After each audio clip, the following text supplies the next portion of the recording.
এইটো কিমান ধুনীয়া হৈছে ছাৰ গোল গোলকৈ বনাইছোঁ দেই এয়া ইমানখিনি হ'ল আৰু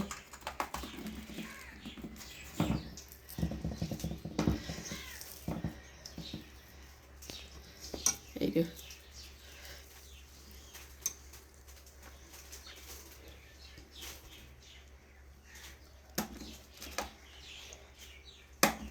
ইমান ধুনীয়া এইখিনি বনালোঁ আৰু ধুনীয়া হৈছে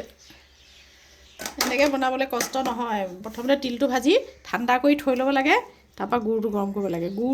তিলটো যদি একেবাৰে গৰমে গুড়টো গৰমে ভাজিয়ে বনাব নালাগে তিলটো বনাই পেলাই মানে অলপ ঠাণ্ডা কৰি থৈ পেলাইহে গুড়টো আকৌ পগাব লাগে আজি আমাৰ লাডু হৈ গ'ল আৰু বিহু প্ৰথম মই লাডুকে বনাইছোঁ তিলৰ লাডুকে আৰু কি বনাম দেখাম এইটো হ'ব